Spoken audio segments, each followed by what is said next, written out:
Hi friends, welcome to our channel. இன்றைக்கி நம்ம என்ன வீடியோ பார்க்க போகிறோம் அப்படின்னா, ஃப்ரண்ட் போர்ஷன் வந்து எப்படி கரெக்டாக அழகாக பர்ஃபெக்டாக வந்து ஸ்டிச் பண்ணுறது அப்படின்னு சொல்லி தான் பார்க்க போகிறோம். வீடியோ ஃபுல்லாக பாருங்கள், உங்களுக்கு ரொம்பவே யூஸ்ஃபுல்லாக இருக்கும். ஃபஸ்ட்டு நம்ம வந்து ஃப்ரண்ட் பீஸ் வந்து இப்போ ஸ்டிச் பண்ண ஸ்டார்ட் பண்ணியாச்சு. எப்போவும் போல் நம்ம ஃபஸ்ட்டு நெக்கு தான் வந்து ஸ்டிச் பண்ணுவோம். ஸோ நான் இது வந்து அடித்து திருப்பி, அதாவது லேஸ் ஒர்க் கொடுக்குறேன். அதனால தான் நான் வந்து இந்த மெத்தடில் வந்து இன்விசிபிளாக ஸ்டிச் பண்ணுறேன். நெக்கு வந்து நம்ம ஸ்டிச்சிங்காக விட்டுருப்போம். ஸோ அந்த அளவு வந்து ரெண்டு நெக்லேயுமே வந்து ஸ்டிச் பண்ணிவிட்டு, எக்ஸ்ட்ரா இருக்கிற கிளாத் எல்லாமே கட் பண்ணிவிட்டு, நம்ம அதில் ஒரு 1/2 inch வந்து விட்டுருப்போம். அதில் வந்து குட்டி குட்டியாக கட்டிங்ஸ் வந்து போட்டு எடுத்துக்கோங்க. அப்போ தான் நீங்கள் வந்து அந்த நம்ம ரவுண்ட் கழுத்து வச்சு திருப்பும்போது அந்த கட்டிங் கொடுத்தா தான் அந்த வளைவு வந்து நல்லா பர்ஃபெக்டாக வரும். ஸோ குட்டியாக கட்டிங் வச்சு கத்திரிக்கோல் வச்சு கட் பண்ணிக்கோங்க. என்னடா நான் கட் பண்ணலையேன்னு சொல்லி பார்க்காதீங்க. கண்டிப்பாக சிசர் வச்சு கட் பண்ணிங்கன்னா தான் உங்களுக்கு அந்த ரவுண்ட் ஷேப் வந்து கரெக்டாக பெர்ஃபெக்டாக வந்து வரும். பார்க்கும்போது நல்லா அழகாக இருக்கும் அந்த ரவுண்ட் ஷேப் பார்க்குறதுக்கு. ஸோ இதை வந்து நீங்கள் ட்ரை பண்ணுங்கள். நெக்ஸ்ட்டு வந்து உங்களோட ப்ளவுஸு நீங்கள் ஸ்டிச் பண்ணும்போது அநேகமாக நிறைய பேருக்கு வந்து நம்ம ஃப்ரண்ட் பீஸு, பேக் பீஸில் கூட இவ்வளோ ப்ராப்ளம் வராது. பட் ஃப்ரண்ட் பீஸில் வந்து நிறைய பேருக்கு நிறையா ப்ராப்ளம் வரும். அதுலேயும் இந்த மெயின் ஃபேப்ரிக்கும் லைனிங்கையும் அட்டாச் பண்ணும்போது சுருக்கம்லாம் வரும். ஸோ அந்த சுருக்கத்தை வந்து ஒரு 1/4 inch பக்கம் நீங்கள் உள்ளே தள்ளி நீங்கள் ஸ்டிச் பண்ணிங்க அப்படின்னா உங்களுக்கு சுருக்கத்தை வந்து நீங்கள் கொஞ்சம் அவாய்ட் பண்ணிக்கலாம். ஸோ நம்ம ஒட்டில் வந்து ஸ்டிச் பண்ணாமல் ஒரு 1/4 inch பக்கம் உள் பக்கமாக தள்ளி ஸ்டிச் பண்ணிக்கோங்க. இப்போ நம்ம வந்து டாட் வந்து மார்க் பண்ணலாம். நிறைய பேருக்கு டாட் மார்க்கிங்கில் நிறைய வந்து டவுட் இருக்குது. ஸோ இது எல்லாம் எப்படி கரெக்டாக வந்து டாட் மார்க் பண்ணுறதுன்னு சொல்லி நம்ம ஆல்ரெடி ஒரு வீடியோ போட்டிருக்கோம், போய் பாருங்கள். இப்போ நம்ம வந்து 4 inch வந்து அந்த கேப்பு, அதாவது 3 inch கேப்பு, 1 inch வந்து டாட் வித்து வச்சு, ஹைட் வந்து 2.25 inch வச்சுருக்கேன். டாட்டோட ஹைட் வந்து 2.25 inch வச்சு மார்க் பண்ணி, ஒவ்வொரு டாட்டோட கேப் வந்து நான் ஆர்ம் ஹோல் டாட் 2 inchம், கொக்கி பீஸ் டாட் வந்து 1.25 inchஸும் வந்து மார்க் பண்ணியிருக்கேன். ஸோ இதுவும் எப்படி மார்க் பண்ணுறதுலாம் நம்ம ஆல்ரெடி வீடியோ போட்டிருக்கோம். நீங்கள் வந்து உங்களுக்கு ஷார்ப்பாக வேணும் அப்படின்னா அந்த கேப்பை வந்து நீங்கள் கம்மி பண்ணிக்கணும். 1லேருந்து 1.25 inches தான் இருக்கணும். இல்லை எனக்கு ஃப்ளாட்டாக வேணும் அப்படின்னா நீங்கள் 2 inches வரைக்கும் வந்து எக்ஸ்டெண்ட் பண்ணிக்கலாம். அந்த மாதிரி நீங்கள் எக்ஸ்டெண்ட் பண்ணிங்கன்னா நல்லா ஃப்ளாட்டாக வந்து நம்மளுக்கு ரவுண்ட் ஷேப்பில் கிடைக்கும். ஸோ அதுக்கப்புறமா நம்ம மார்க் பண்ணி வச்சுருக்கிற நம்மளோட டாட்டை வந்து நம்ம ஸ்டிச் பண்ணி எடுத்துக்கலாம். ஸோ இதுவும் வந்து நான் ஒரு வீடியோவில் சொல்லியிருப்பேன். ஸ்ட்ரெயிட்டாக வந்து ஸ்டிச் பண்ணாமல் குட்டியாக உள்பக்கமாக சென்டரில் மட்டும் டர்ன் பண்ணி நீங்கள் ஸ்டிச் பண்ணிங்க அப்படின்னா உங்களுக்கு பர்ஃபெக்டான அந்த ரவுண்ட் ஷேப்பில் பஸ்ட்டு சைஸுக்கு தகுந்த மாதிரி நம்மளோட கிளாத்தும் வந்து ரவுண்ட் ஷேப்பில் வந்து நம்மளுக்கு சேஞ்ச் ஆகி லுக்கு வந்து நல்லா கொடுக்கும். ஸோ இதை வந்து கண்டிப்பாக ட்ரை பண்ணி பாருங்கள். இப்போ நம்ம வந்து 3 டாட்டுமே வந்து பிடிச்சிட்டோம். இதே மாதிரி இன்னொரு பக்கமும் நம்ம வந்து ரெடி பண்ணி எடுத்துக்கலாம். இப்போ நம்ம வந்து பட்டி வந்து ஸ்டிச் பண்ண போகிறோம். ஸோ பட்டி கிளாத் வந்து நான் கட் பண்ணி வச்சுருக்கேன். நான் நிறைய வீடியோவில் சொல்லியிருப்பேன், பட்டி வந்து நான் வந்து மெஷர் பண்ணி கட் பண்ண மாட்டேன். சும்மா ஒரு எக்ஸாக்டாக ஒரு சின்ன ஒரு இப்படி தான் வரும், இவ்வளோ தான் வந்து தேவைப்படும் அப்படின்னு சொல்லி நம்மளுக்கு ஸ்டிச் பண்ணுறவங்களுக்கு தெரியும். ஸோ அந்த அளவு வந்து நம்ம கட் பண்ணி எடுத்துக்கிட்டு, இப்போ நான் வந்து மெயின் ஃபேப்ரிக்கை நல்ல பக்கமும் 2 பட்டியும் வந்து செட் ஆகிற பொசிஷனில் போட்டுட்டு, இப்போ நம்ம லைனிங்கை வந்து அதுக்கு மேலே வந்து போட்டு ஸ்டிச் பண்ணிக்கலாம். கீழே வந்து மடித்து ஸ்டிச் பண்ணுறதுக்கு கிளாத் வந்து விடுங்க. ஸோ அதிகமான அளவு பட்டி வச்சே நீங்கள் கட் பண்ணுங்கள். அப்போ தான் நம்மளுக்கு வந்து அந்த பட்டி வந்து நல்ல பார்டர் மாதிரி கீழே நம்மளுக்கு துணி உள்பக்கமாக இருக்கும்போது நம்மளுக்கு அதில் நல்ல ஸ்டிஃப்னஸ் கொடுக்கும். நான் இதில் வந்து ஒரு 1 inch பக்கம் வந்து நான் ஸ்டிச்சிங் வந்து கேப் விட்டு நான் கொடுத்துருக்கேன். நீங்கள் பார்த்தீங்கனாலே தெரியும், ஒரு 1 inch கேப் விட்டு கொடுத்துருக்கேன். அப்படி கொடுத்து நீங்கள் அந்த துணி 1 inchல உள்பக்கமாக இருக்கும்போது நம்மளுக்கு நல்லா க்ரிப்பாக இருக்கும் பட்டி. ஸோ கண்டிப்பாக இதை ட்ரை பண்ணி பாருங்கள். இப்போ நம்ம ஒரு பக்கத்துக்கு நான் 3 கிளாத் வந்து யூஸ் பண்ணியிருக்கேன். 3 கிளாத் கன்ஃபார்ம் யூஸ் பண்ணணும். அதுக்கு மேலே நீங்கள் 4 கிளாத்லாம் கூட யூஸ் பண்ணிக்கலாம். 3 கிளாத் யூஸ் பண்ணிங்கன்னா தான் உங்களுக்கு அந்த நல்ல க்ரிப்பாக இருக்கும் பட்டி. கை தூக்கும்போது தூக்காது, லூஸ் ப்ராப்ளம் இருக்காது. ஸோ இந்த மாதிரி நீங்கள் வந்து கண்டிப்பாக 3 கிளாத் வந்து வச்சு யூஸ் பண்ணுங்கள். இப்போ நம்ம எல்லாமே இன்விசிபிளாக கீழே ஸ்டிச் பண்ணிட்டோம். இப்போ பட்டியோட ஹைட்டை வந்து அளவு ப்ளவுஸில் வந்து மார்க் பண்ணி இதில் கரெக்டாக இருக்கான்னு செக் பண்ணிக்கோங்க. எனக்கு கரெக்டான அளவு தான் இருக்குது. 3 inches வந்து கொக்கி பீஸ் சைடு, அந்த பக்கம் வந்து 2.5 inches ஸ்டிச்சிங்காக 1/2 inch வந்து எக்ஸ்ட்ரா நான் வந்து விட்டு அதில் வந்து நான் கட் பண்ணி வச்சுருக்கேன். உங்களுக்கு எக்ஸ்ட்ரா இருக்குது அப்படின்னா நீங்கள் கட் பண்ணி எடுத்துக்கோங்க. இப்போ நம்ம வந்து பட்டியை வந்து ஜாயின் பண்ணிக்கிறோம். நம்மளோட மெயின் ஃபேப்ரிக் ப்ளவுஸோட மெயின் ஃபேப்ரிக்கில் நம்மளோட பட்டியோட மெயின் ஃபேப்ரிக்கை வச்சு மெயின் ஃபேப்ரிக் மட்டும் தான் வச்சு அட்டாச் பண்ணணும் ஃபஸ்ட்டு. ஸோ பட்டியோட மெயின் ஃபேப்ரிக், ஏன்னா நம்ம சுற்றி வந்து ஸ்டிச்சிங் கொடுக்கல, கீழே மட்டும் தான் இன்விசிபிளாக ஸ்டிச் பண்ணி ஃபினிஷ் பண்ணியிருக்கோம். சுற்றிலாம் நம்ம வந்து அட்டாச் பண்ணல.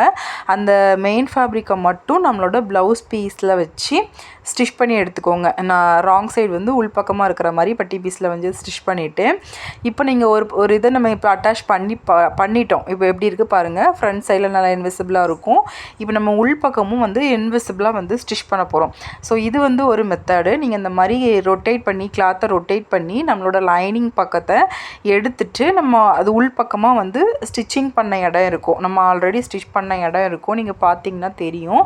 அந்த ஸ்டிச்சிங் பண்ண இடத்துலையே நம்மளோட இந்த லைனிங் பக்கத்தையும் வந்து மேலே வச்சு நம்ம அந்த 1/2 இன்ச் வந்து ஸ்டிச்சிங் பண்ணியிருப்போமா, அதோட சேர்த்து இந்த லைனிங்கையும் வந்து அட்டாச் பண்ணி நீங்கள் ஸ்டிச்சிங் கொடுத்துக்கோங்க. இப்போ நம்ம அந்த எதுக்காக ஃபோல்ட் பண்ணுறோன்னா, அந்த ஃபோல்ட் பண்ண கிளாத் எல்லாமே நம்மளுக்கு அந்த ஒரு பாக்ஸ் மாதிரி நம்மளுக்கு வந்துடுதா, அதுக்கு உள்ளுக்கு தான் அந்த கிளாத் இருக்கும். இப்போ நம்ம அதை வந்து பிடிச்சி வெளியில் இழுத்துட்டோம் அப்படின்னா நம்மளுக்கு உள்பக்கமும் சரி வெளிப்பக்கமும் சரி நம்மளுக்கு நல்ல பெர்ஃபெக்டான இன்விசிபிளாக பட்டி வந்து நம்ம ஸ்டிச் பண்ணி ஃபினிஷ் பண்ணிடலாம். நீங்கள் பார்த்தீங்கனாலே தெரியும்.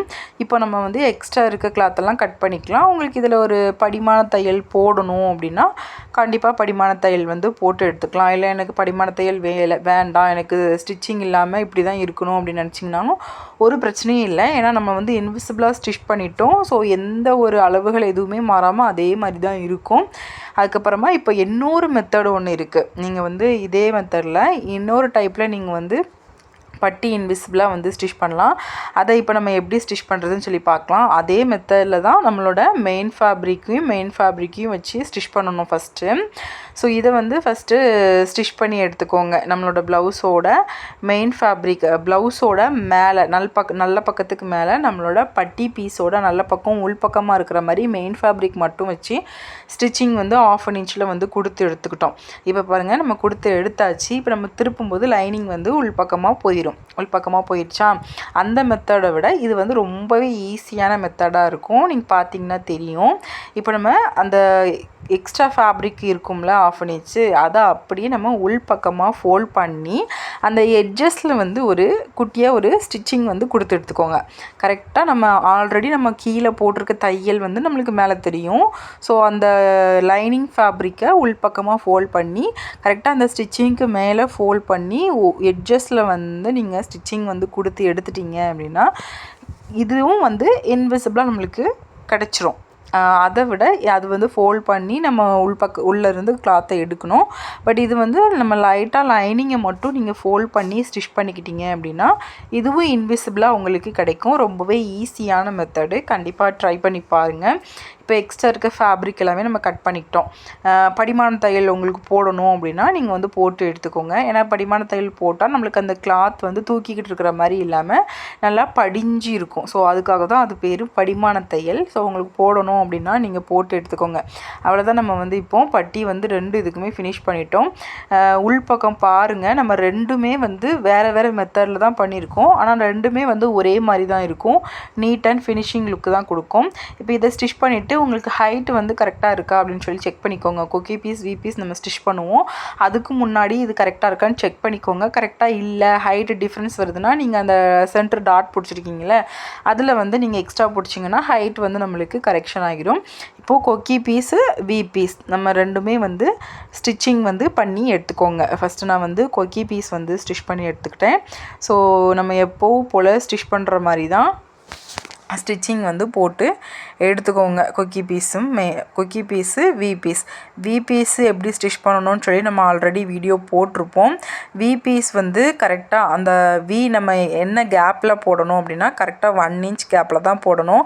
அதுக்கு மேலே உங்களுக்கு இருக்குது அப்படின்னா அந்த கேப்பு தெரியும். உங்களோட மொத்த ஃபோர்ஸுமே வந்து கொக்கியில் தான் இருக்குது. உங்களோட ப்ளவுஸ் நீங்கள் வியர் பண்ணும்போது மொத்த ஃபோர்ஸுமே நம்மளோட கொக்கி பீஸில் தான் இருக்கும். ஸோ கொக்கி பீஸை ஸ்டிச் பண்ணும்போது டபுள் ஸ்டிச் கொடுத்து ஸ்டிச் பண்ணுங்கள். கேப்பும் 1 இன்ச் வைங்க. அதுக்கு நீங்கள் மேலே போயிடுச்சு 1.25 இன்ச் வரைக்கும் வைக்கலாம். அதுக்கு மேலே போயிடுச்சுன்னா உங்களுக்கு அந்த சென்டரில் வந்து நீங்கள் அதை போடும்போது கேப் வந்து விழும். ஸோ பார்க்குறதுக்கு நல்லா இருக்காது. அதனால் கொக்கி பீஸ் அதாவது வி பீஸ் நம்ம வி வைக்கும்போது அந்த கேப் வந்து 1 இன்ச்சிலேருந்து 1.25 இன்ச் வரைக்கும் நீங்கள் கொடுத்து ஸ்டிச் பண்ணிங்கன்னா உங்களுக்கு பெர்ஃபெக்டான வி பீஸ் கிடைக்கும்.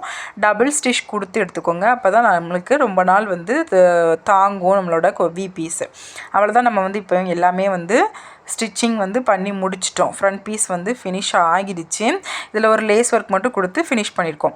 ஸோ உங்களுக்கு இந்த வீடியோ யூஸ்ஃபுல்லாக இருக்குது அப்படின்னா கண்டிப்பாக லைக் பண்ணுங்கள், மற்றவங்களுக்கும் ஷேர் பண்ணுங்கள். இந்த மாதிரி நீங்கள் நிறைய தெரிஞ்சுக்கணும்னு நினைக்கிறீங்கன்னா என்னோடய சேனலை மறக்காமல் சப்ஸ்கிரைப் பண்ணிக்கோங்க. நெக்ஸ்ட் வீடியோவில் பார்க்கலாம். பாய்.